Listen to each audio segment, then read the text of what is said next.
Good morning students. हम आपको मनोविज्ञान के बारे में पढ़ा रहे थे। तो हमने आपको मनोविज्ञान की उत्पत्ति और मनोविज्ञान के विकास के बारे में पढ़ा दिया था। और जिन बच्चों ने पहली, दूसरी और तीसरे लेक्चर को नहीं देखा है, पहले वो उस लेक्चर को देखें, उसके बाद आपको ये समझ में आएगा। और ज़्यादा से ज़्यादा सब्सक्राइब करें, जिससे कि आपकी थोड़ी सपोर्ट मिले और हमें भी थोड़ा पढ़ाने के लिए हमें अंदर से उत्तेजना आए, और जिससे हम आपको और अच्छी तरह से पढ़ाएं। ठीक है ना? तो आज हम आपको मनोविज्ञान की परिभाषा और मनोविज्ञान की अवधारणा के बारे में पढ़ाएंगे। इससे पहले हम आपको मनोविज्ञान के विकास और मनोविज्ञान की उत्पत्ति के बारे में पढ़ा चुके हैं। ठीक है ना? तो देख लीजिए मनोविज्ञान की परिभाषा। तो मनोविज्ञान की परिभाषा किसने दी थी? वुडवर्थ ने। ठीक है ना? मनोविज्ञान की परिभाषा वुडवर्थ ने दी थी। और उन्होंने क्या कहा था कि मनोविज्ञान ने सबसे पहले अपनी आत्मा का, उसके बाद मन का तथा उसके बाद चेतना का त्याग किया और अब व्यवहार स्वरूप को अपनाता है।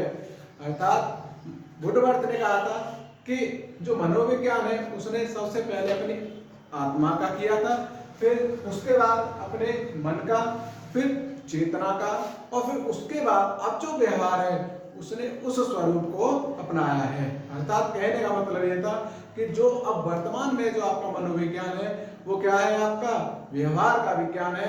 अर्थात वो सीधे सीधे कहते हैं कि जो मनोविज्ञान है वर्तमान स्वरूप अब किसका है? वो व्यवहार स्वरूप को अपनाता है। अर्थात मनोविज्ञान जो है वो क्या है? आपका व्यवहार का रूप है। ठीक है? उसके बाद आपके कुछ वैज्ञानिक थे जिन्होंने मनोविज्ञान की अवधारणा दी। उन्होंने क्या कहा? देखिए, वर्तमान समय में मनोविज्ञान व्यवहार का माध्यम है। अर्थात जो बात वुडवर्थ ने कही थी वही बात यहाँ पे मनोविज्ञान की अवधारणा के बारे में आपको बताई जा रही है कि जो वर्तमान स्वरूप है उसमें जो मनोविज्ञान है वो क्या है? वो है आपका व्यवहार का माध्यम है। अर्थात व्यक्ति या कोई भी विद्वान जो अध्ययन करेगा आपका, वो किसके ऊपर करेगा? व्यवहार के ऊपर कि इस आदमी का व्यवहार कैसा है, तो हम उसी आधार पर उस व्यक्ति को बता देते हैं। तो जैसे अब पहले आपको वॉटसन ने क्या बताया?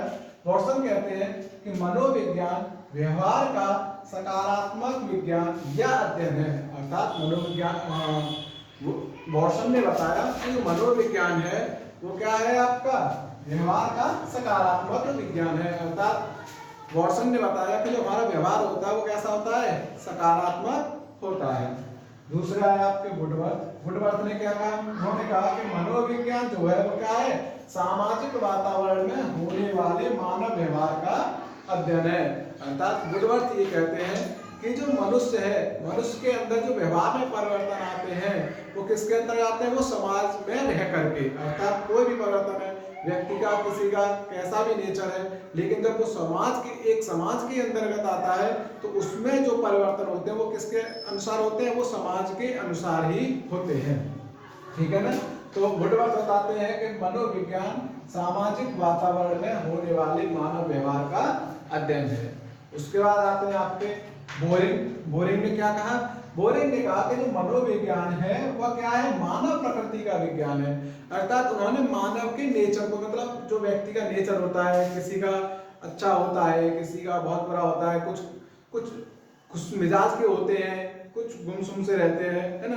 तो उन्होंने क्या बताया बोरिंग ने कि मनोविज्ञान जो है क्या है? मानव प्रकृति का विज्ञान है। अर्थात मानव की जो प्रकृति होती है वही क्या है? आपका मनोविज्ञान है। उसके बाद मैकडूगल ने बताया कि मनोविज्ञान व्यवहार एवं आचरण का यथार्थ विज्ञान है। व्यवहार एवं आचरण का, इन्होंने कहा मैकडूगल ने कि व्यक्ति का जो व्यवहार एवं आचरण होता है वही वास्तव में क्या है? मनोविज्ञान है। यथार्थ का मतलब होता है सत्य। ठीक है ना? या सत्य। तो मनोविज्ञान क्या है? मैकडूगल कहते हैं कि व्यवहार एवं आचरण का यथार्थ विज्ञान ही क्या है? मनोविज्ञान है। ठीक? फिर उसके बाद आते हैं आपके पास मर्फी क्या कहते हैं? मर्फी ने खाई बर्फी। तो देखिए मर्फी क्या बताते हैं? मर्फी कहते हैं कि मनोविज्ञान जीवित प्राणियों को वातावरण के साथ होने वाले व्यवहार का अध्ययन है। मतलब जो जीवित प्राणी है उनका वातावरण के साथ होने वाला व्यवहार ही क्या है आपका मनोविज्ञान है। अर्थात मर्फी ये कहते हैं कि जीवित प्राणियों का वातावरण के साथ, भाई वातावरण में कौन रह रहा है, जीवित प्राणी भी रहते हैं अजीवित प्राणी भी रहते हैं। तो उन्होंने बताया कि जीवित प्राणियों का वातावरण के साथ होने वाला व्यवहार का अध्ययन क्या है आपका मनोविज्ञान होता है। ठीक है ना। तो हमने आपको आज ये मनोविज्ञान वाला जो बिंदु था, आपका जो टॉपिक चल रहा था, आज हमने आप पूरी तरह से इसे समाप्त कर दिया है। और आगे की नेक्स्ट क्लास में हम आपको शिक्षा मनोविज्ञान के बारे में पढ़ाएंगे।